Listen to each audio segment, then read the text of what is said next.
tardes. Hoy nos encontramos en el Centro de Capacitación del Tajer con mis compañeros Andrea Osorio, Adriana Velarde, Christopher Verástegui, Nilda Villarreal y quienes habla, Luisa Villarreal.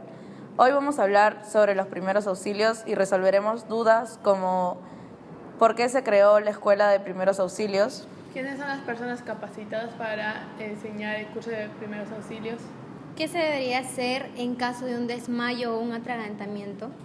¿A qué edad se debe conocer sobre los primeros auxilios? ¿Qué nos aconsejaría la licenciada a los de la Universidad Norbert Wiener sobre los primeros auxilios?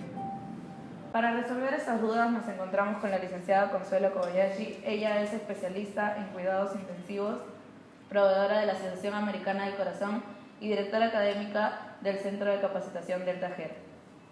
Con mucho gusto voy a resolver todas sus dudas. Espero que estén satisfechos con mis respuestas. Muchas gracias. Gracias. Muy buenas tardes, licenciada. Muchas gracias por estar acá con nosotros y permitirnos resolver algunas dudas sobre el tema de primeros auxilios. Gracias a ustedes por tomarse el tiempo de investigar un poco más y poder conversar con respecto al tema de primeros auxilios. Sí. Vamos a iniciar con la primera pregunta. ¿Cómo surgió la idea de realizar una escuela de primeros auxilios? Bueno, en realidad, por la experiencia de trabajo que nosotros tenemos en lo que es Corporación del Tajer, somos una empresa que ya tenemos más de 20 años en el mercado y todo esto nace de las experiencias de atención que tenemos con nuestros pacientes, porque no solamente trasladamos pacientes de hospitales a clínicas o de clínicas a hospitales, sino que también hacemos atenciones domiciliarias. Y lamentablemente, en la experiencia que hemos tenido, mucha familia, mucha gente no sabe cómo atender a sus familiares cuando se presenta una emergencia. Y las emergencias no solamente se presentan en casa, se presentan también en los centros laborales, en la calle, y la gente no sabe actuar, se desespera. De ahí nace nuestro interés en poder capacitar y hacer que los conocimientos en respuesta a emergencias médicas lleguen a más personas. Claro, les ayuda a saber o tener la ayuda de otras personas para realizar los primeros auxilios antes de ir a hacer la emergencia. Claro. Nosotros siempre digo que muy a pesar de que como profesionales podamos tener el conocimiento de poder realizar una atención, siempre trabajamos en contra del tiempo y tenemos que trabajar según la realidad que se presenta en nuestro país. Como le digo a mis alumnos, ¿cuál es la realidad de atención en nuestro país? ¿Cuánto demora una ambulancia? Más o menos, ¿cuánto demora una ambulancia en llegar a un centro, al lugar donde se presenta un accidente? ¿Será 20 minutos, 30 minutos? Creo que demora una ambulancia. En promedio, en el mejor de los casos, en nuestro país demora 30 minutos. Si hablamos de Estados Unidos o de Europa, las emergencias sí se atienden, como dice la teoría, en 10 o 15 minutos. Pero en nuestro país las emergencias lamentablemente se atienden dentro de los 30, a veces 40 minutos. Y según la teoría, una atención que se brinda después de 30 minutos deja de ser una atención de emergencia, se vuelve una atención de urgencia. Entonces, para que nosotros como profesionales de salud lleguemos a atender una emergencia, necesitamos ayuda. Claro.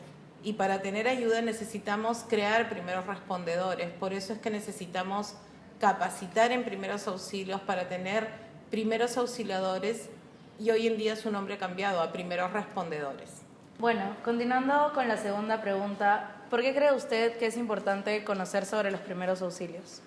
Es muy importante porque nadie sabe en qué momento se va a presentar una emergencia médica.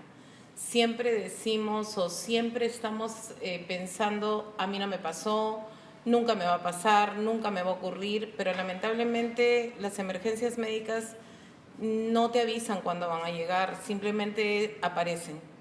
Y ahí es cuando uno se sorprende y no sabe cómo actuar. Entonces, los primeros auxilios deberían de ser dictados en masa, en colegios, en universidades, en institutos, sin distinción de la carrera que estás estudiando. No solamente deberían de dictarse dentro de las carreras de salud, sino indistintamente en todas las carreras e instituciones educativas se deberían de dictar este tipo de cursos. Y no solamente eso, sino en centros laborales, porque ¿quién se vuelve tu primer auxiliador si tú estás trabajando? Tu compañero de trabajo, la persona que está a tu costado. Además, uno nunca sabe si le puede pasar a un familiar, a un compañero, y conociendo estos temas, uno puede ayudar al compañero que se desmaye o tiene algo que pueda ocurrir. Claro, yo siempre digo de que si alguna vez le pasara algo a un ser querido, quisiera que esté alguno de mis alumnos ahí presente. Claro, gracias. Continuamos con la tercera pregunta. Licenciada, ¿existe alguna ley que obligue a conocer sobre los primeros auxilios? Sí, Christopher, hay una ley que ha sido promulgada en el año 2016. Es la Ley 30200 y su nombre es la Ley sobre Auxilio Oportuno. Es una ley, vuelvo a repetir, que ha sido promulgada en el año 2016 y exige a todos los trabajadores de establecimientos que brinden servicios al público tener conocimiento sobre primeros auxilios. Es por eso que nosotros también, ya desde el año 2015, habilitamos un curso de primeros auxilios con un lenguaje accesible a cualquier persona. Y cualquier persona puede aprender este curso. ¿A qué edad cree usted que se debería conocer sobre los primeros auxilios? Bueno, sobre primeros auxilios se debería de conocer desde pequeños, ¿no? Por ejemplo, desde los 5 años. ¿Por qué? Porque en nuestra sociedad los niños no saben cómo ayudar. No hay una conciencia de atención de emergencias. La gente adulta no sabe qué hacer ante una emergencia. Por ejemplo, cuando hay una emergencia, ¿qué número marcamos? El 116. El 116, que es el número del Cuerpo General de Bomberos Voluntarios del Perú. Pero eso lo sabes tú. Sin embargo, cuando hay una emergencia real, la gente no sabe a dónde llamar. Simplemente dice, llama una ambulancia, llama al 105, vengan a ayudarnos, pero no sabes qué número marcar. Y los primeros auxilios empieza desde ahí, desde saber qué número marcar, saber cómo actuar, qué hacer si una persona pierde el conocimiento, qué hacer si una persona de repente se cayó de un segundo piso, qué hacer y qué no hacer. Los primeros auxilios te enseñan qué hacer y qué no hacer para no perjudicar a la víctima. Eso es lo importante de los primeros auxilios, por eso es que todos deberíamos de aprender primeros auxilios a toda edad. No hay edad límite, lo puede aprender un adulto, un anciano, un niño. En los niños, por ejemplo, no les damos mucha teoría, hacemos más práctica, jugamos con ellos. Nosotros como Delta Her hemos tenido experiencia de enseñar a niños de nido y ha surtido un buen efecto. Continuando con la quinta pregunta, licenciada, ¿cuáles son los temas que engloban el curso de primeros auxilios? Bueno, el tema principal del curso de primeros auxilios es la reanimación cardiopulmonar. No hay curso de primeros auxilios en donde no se enseñe reanimación cardiopulmonar. Dentro de lo que es el protocolo de reanimación cardiopulmonar, siempre dictamos parte fundamental de la anatomía, la fisiología de los dos aparatos con los que trabajamos, que es el aparato respiratorio y el aparato cardiovascular. Tocamos lo que es la maniobra de Heimlich, que es el manejo de un atragantamiento, el manejo del DEA, que acá tenemos dos. También hablamos con respecto a lo que es quemaduras, tratamiento de quemaduras, de fracturas, cómo tratar una hemorragia y transporte, inmovilización y transporte. De todos esos temas teóricos que tratamos, hacemos prácticas con estos maniquíes que son especiales para lo que es la práctica de reanimación cardiopulmonar. ANI, así se llama el maniquí. ANI tiene un tórax adulto normal donde tiene la resistencia para que puedas hacer las compresiones torácicas. Tiene su pulmón donde tú puedes insuflar para ver que la respiración boca a boca sea efectiva. Y también practicamos con los desfibriladores, ¿no? Este desfibrilador está en castellano y es en inglés. Es bastante interesante y bastante didáctico el curso. ¿Cuál sería el funcionamiento del DEA y dónde lo podemos encontrar? Mira, es bastante práctico. Te voy a mostrar. ¿Qué cosa es DEA? DEA es un desfibrilador automático externo, así se llama. Este desfibrilador se utiliza cuando una persona entra en un paro cardiorrespiratorio o lo que se conoce como una muerte súbita. Es bastante práctico. Como cualquier equipo electrónico, tiene su botón de encendido y apagado. Enciendes este aparato, que acá está su botón, lo enciendes. Este aparato está en inglés. Apply pads to patient's bare chest. Plug in pads connector next to flashing light. ¿Qué te dice? Que coloques los parches en la posición que te indica. Acá te indica dónde colocar los parches. Vamos a suponer Apply que pads. Plug in connector. no se va a callar hasta que no lo hagamos. Vamos a colocar los parches. Uno se coloca debajo de la tetilla izquierda, acá, y el otro se coloca aquí. Ajá. Ahí Apply ven. pads. Acá. Plug in connector. Cuando tú terminas de conectar los parches a tu paciente, coges el conector y lo enchufas aquí. Desde el momento en que tú enchufas Analyzing los heart parches, no tocas a tu Do paciente. not touch the patient. Eso es lo que te dice, no toques a tu paciente. Dejas que siga Shock analizando, advised. te está avisando que está cargando para mandar Stay un choque clear of eléctrico. patient. No toques a tu paciente, te dice. Deliver shock now. Press the orange button now. Y lo que te dice, envía la descarga, presiona el botón naranja. Y nosotros Shock presionamos. delivered. Pause. Pausa, 1, 2, Begin 3, CPR. 4, 5, inicie la RCP. Ahora, tú te preguntarás, ¿por qué está en inglés si no lo hemos pasado a castellano? ¿Por qué? Porque lo que nosotros queremos es que nuestros alumnos aprendan cuál es el paso a paso, porque todos los desfibriladores, en inglés, en chino, en japonés, en francés, todos dicen lo mismo, todos. Entonces lo que nosotros tenemos que hacer es aprendernos el paso a paso, cómo utilizar un desfibrilador y no interesa el idioma en el que esté. Todos van a actuar igual, todos tienen la figurita en donde colocar los parches, etc. Vamos a dejarlo prendido mientras que seguimos conversando para que tú veas que 2 minutos después el desfibrilador vuelve a funcionar y vuelve a analizar a tu paciente. Licenciada, continuando con la siguiente pregunta. ¿Cualquier persona puede dictar o acreditar a las demás personas el curso de primeros auxilios? Bueno, en realidad no. Deben de ser instituciones que tengan un respaldo, instituciones médicas como nosotros o instituciones educativas como las universidades. Ya desde hace unos años atrás, las instituciones que brindan carreras de salud están dictando cursos de primeros auxilios y ahora están acreditando los cursos de reanimación cardiopulmonar.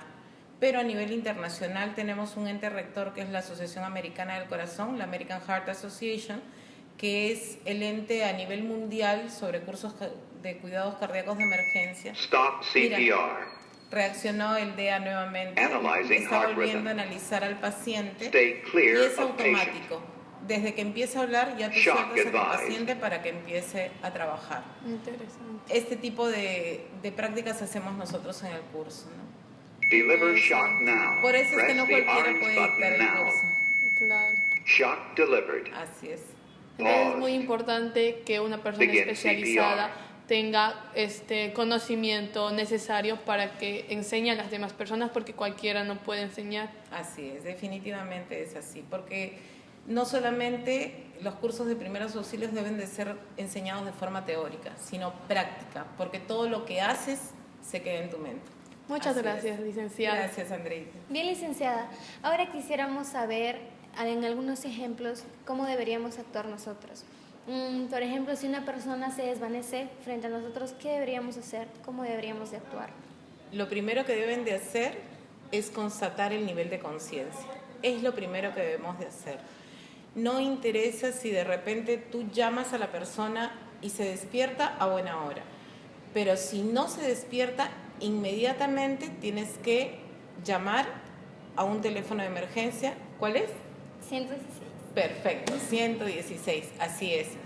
El número del Cuerpo General de Bomberos Voluntarios del Perú, que es donde siempre llamamos cuando tenemos una emergencia. Llamamos al 116. Ni bien nosotros constatamos que una persona está inconsciente, tenemos que llamar al 116. Y luego empezar a hacer la evaluación ¿no? Saber si respira, si tiene pulso, para empezar a actuar. Pero eso es lo primero que tenemos que hacer, evaluar el nivel de conciencia, saber si está inconsciente o no, e inmediatamente, si está inconsciente, activar el sistema de emergencias, llamar al 116. Sí, creo también yo que es importante mantener la calma, ¿no? Cuando uno se ve que se desmaya alguien, se desespera y no sabe qué hacer. También mantener la calma sería un factor muy importante. Así es, Serenita. Es muy importante mantener la calma. Y no solamente es el hecho de mantener la calma cuando tú estás sola con el paciente, porque ocurre que de repente estamos quizás en un mall paseando y una persona pierde el conocimiento y tienes que controlar la turba. Siempre cuando uno está frente a mucha gente, siempre hay el gritón que dice, no lo muevas, la vas a matar, o llámalo, haz algo, se muere. Entonces, siempre lo que tenemos que hacer es presentarnos, soy fulano de tal, soy fulana de tal, soy primer respondedor, déjenme trabajar, ustedes me van a ayudar según mis indicaciones. Eso es mantener la calma, siempre, siempre. Manejar a la turba, como se dice. Bien, y en caso de un atragantamiento, ¿qué se debería hacer? ¿Cómo se debería trabajar con una persona que se está atragantando? Bueno, es muy importante porque nadie está libre de atragantarse, ¿no? Se trabaja con la maniobra de Heimlich o Heimlich. Es una maniobra que se utiliza para el manejo de obstrucción de vía aérea por cuerpo extraño. Así se llama el atragantamiento. Y fue creado por un médico belga, el doctor Heimlich, que lamentablemente tuvo que ver a su hijo de 15 años morir. Él estaba cenando con su hijo de 15 años y el jovencito se atragantó. Pero vamos a hacer la maniobra. ¿Alguno de tus compañeros nos puede ayudar? ¿Nos puedes ayudar? A ver, Andreita, vamos a suponer que Andrea se está atragantando. ¿Qué es lo que tenemos que hacer? Para que nosotros podamos actuar con la maniobra de Heimlich, vamos a colocarnos detrás del paciente. Mira de frente, por favor. Y lo primero que le vamos a pedir al paciente es que separe las piernas. Separe las piernas. No lo quiero hacer muy largo, así que simplemente es para que tenga una mejor base de sustentación que le pedimos que separe las piernas. Luego nos vamos a colocar detrás de ellos. Siempre, Andreita, soy instructora, mi nombre es Consuelo, soy enfermera, te voy a ayudar, tú tranquila. Siempre nos tenemos que presentar porque esos pocos segundos que uno se toma para poder darle tranquilidad al paciente, va a tener confianza en que nosotros lo vamos a ayudar y se va a dejar llevar. Nos vamos a parar detrás del paciente, vamos a colocar una pierna entre las piernas del paciente y vamos a rodearlo con nuestros brazos, haciendo un puño con una de nuestras manos. Cualquier puño, no, porque si nosotros hacemos un puño cualquiera, queda esta articulación que es hueso y que puede dañar el abdomen de nuestro paciente. Tenemos que meter el puño, el dedo pulgar dentro del puño y esta parte plana va a ir en contacto con el abdomen de nuestro paciente. ¿A qué altura? A la altura del ombligo, por encima del ombligo. Tu ombligo está aquí, ¿verdad? Sí. Entonces, por encima vamos a poner nuestro puño en contacto con el abdomen y el otro puño encima. Nos colocamos bien y vamos a hacer empujones de abajo hacia arriba, o sea, vamos a poner en diagonal un poco nuestro puño, de abajo hacia arriba, de afuera hacia adentro, fuerte hacia arriba, ¿no? Movimientos fuertes y rápidos. No lo vamos a hacer así, pero esa es la maniobra de Heimlich. Ya para terminar, quería saber si nos podía contar una experiencia que usted haya tenido referente a los primeros auxilios. Bueno, varias, pero una experiencia que tengo desde ya hace muchísimos años, cuando trabajaba en el Seguro Social. Yo trabajaba en una de las ambulancias que era la más alejada, pertenecía a la base de Vitarte. Y antes no había celulares, no había toda la comunicación que ustedes tienen ahora. Solamente nos comunicábamos a través de las radios UHF que estaban dentro de las unidades. Pero ¿qué pasa? Que esa señal solamente estaba hasta Chaclacayo y me mandaron una emergencia a Chosica. Cuando llego a ver al paciente, el paciente estaba presentando todos los antecedentes de un infarto, pero de un momento a otro entró en muerte súbita, hizo un paro cardiorrespiratorio. En ese momento no tenía comunicación con mi central, a pesar de que había un teléfono fijo en casa, en la casa del paciente, pero si perdía tiempo en comunicarme no podía atender al paciente, entonces comencé con reanimación cardiopulmonar. Era bastante distante y el problema es que estaba sola porque los familiares no tenían conocimiento. El único que me podía ayudar era el chofer de la ambulancia porque solamente trabajábamos los dos. Y bueno, a Dios gracias sí pudimos recuperar al paciente, pero fue un trabajo bastante arduo. Pero creo que lo más rescatable de esa experiencia que viví hace tantos años es eso, enseñar a la gente cómo actuar, porque si de repente me hubiera demorado un poco más y no hubiera llegado a ser testigo presencial de esa muerte súbita, quizás esa persona no hubiera llegado a buen recaudo y no se hubiera salvado. Lo importante que es que toda la gente sepa, porque la muerte súbita se presenta a cualquier momento, a cualquier edad, no es necesario que tengas una enfermedad de fondo y todos deberíamos estar capacitados para saber cómo actuar, porque quisiéramos que siempre que haya un familiar nuestro que pase por alguna emergencia médica haya un buen primer respondedor a su lado. Claro, es por eso que es tan importante que nosotros conozcamos de primeros auxilios, porque en este caso estaba sola, no tenía a nadie, solo estaban sus conocimientos básicos en primeros auxilios. Bueno, ya para terminar, queríamos saber qué nos aconsejaría usted a los alumnos de la Norbert Wiener sobre el conocimiento de los primeros auxilios. Bueno, que no pierdan tiempo, que se capaciten lo más pronto y que no se queden solamente con la teoría. La práctica es muy importante y que siempre tengan como concepto básico que para impartir primeros auxilios, para brindar primeros auxilios a cualquier persona, se debe de aprender bien. La reanimación cardiopulmonar debe de darse a un nivel alto de calidad. La reanimación cardiopulmonar debe ser de alta calidad, por lo tanto, no solamente nos sirve la teoría, debe de hacerse las prácticas. Buenas compresiones torácicas, buenas respiraciones boca a boca, que no se tenga miedo, porque siempre hay que ponernos a pensar que esa persona que está en el piso, que esa persona que necesita ayuda, puede ser el familiar que tú más quieras.